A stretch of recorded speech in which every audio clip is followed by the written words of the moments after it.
Bonjour à tous et bienvenue.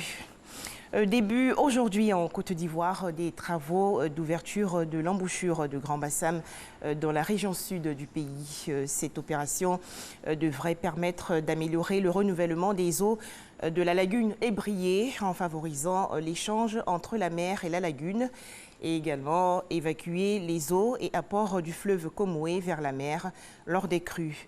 Les travaux d'ouverture de l'embouchure de Grand Bassam seront lancés par le ministre de l'Environnement et du Développement durable, Joseph Seka. Dans l'actualité également, les activités du Conseil régional de l'épargne publique et des marchés financiers. 23 ans après sa naissance, ce régulateur du marché boursier a mobilisé 10 000 milliards de francs CFA. Alors face aux nouveaux défis, le Conseil régional de l'épargne publique et des marchés financiers veut se conformer aux normes internationales dans les activités boursières de l'Union économique et monétaire ouest-africaine. Des réflexions ont donc été initiées à Abidjan en collaboration avec la Société financière internationale.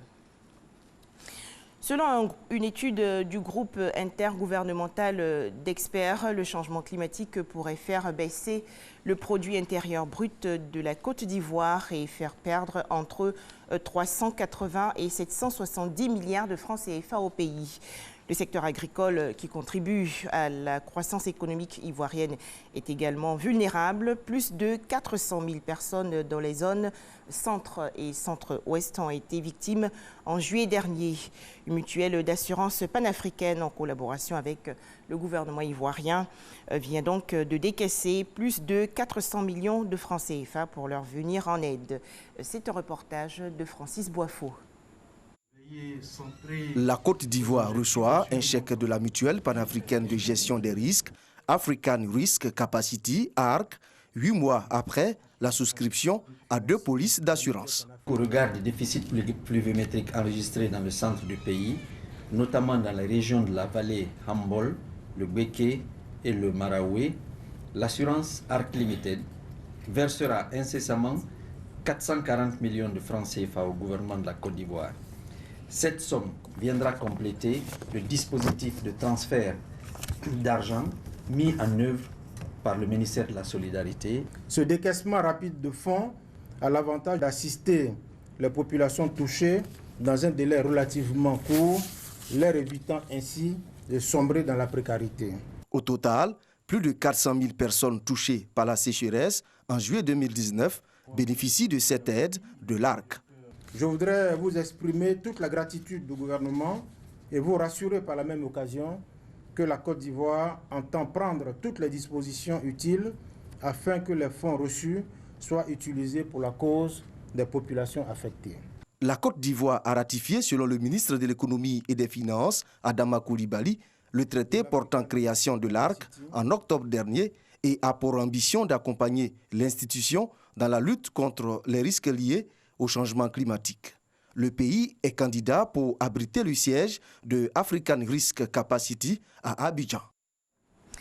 Toujours en Côte d'Ivoire, fin de la première édition de la Semaine de la Ville. Cette édition 2019, lancée le 31 octobre dernier, s'est déroulée dans la commune de Tiassalé, commune située au nord de la capitale économique Abidjan. À noter que Tiassalé a remporté le 3e prix d'excellence de la lutte contre le désordre urbain. La situation au Mali, face à la pression djihadiste grandissante, les forces armées maliennes qui subissent de nombreuses attaques changent de tactique. Elles quittent les postes les plus éloignés et les plus exposés pour se regrouper sur des places plus fortes. À noter que cette décision de l'armée malienne a déjà été appliquée à 3 de ces positions isolées situées près de la frontière du Niger et du Burkina Faso. En Gambie, la commission Vérité et Réconciliation a entamé une session d'1 mois sur les chasses aux sorcières. Sous l'ex-président Yaya Jammeh, des rafles ont été menées dans des villages contre des personnes accusées de sorcellerie. Près de 1000 personnes auraient ainsi été arrêtées et torturées selon Amnesty International.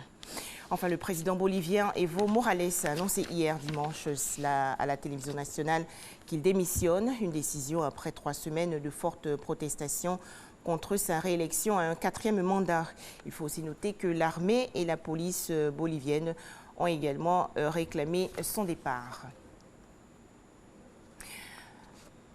Voilà, merci de nous avoir suivis. 13h, le journal.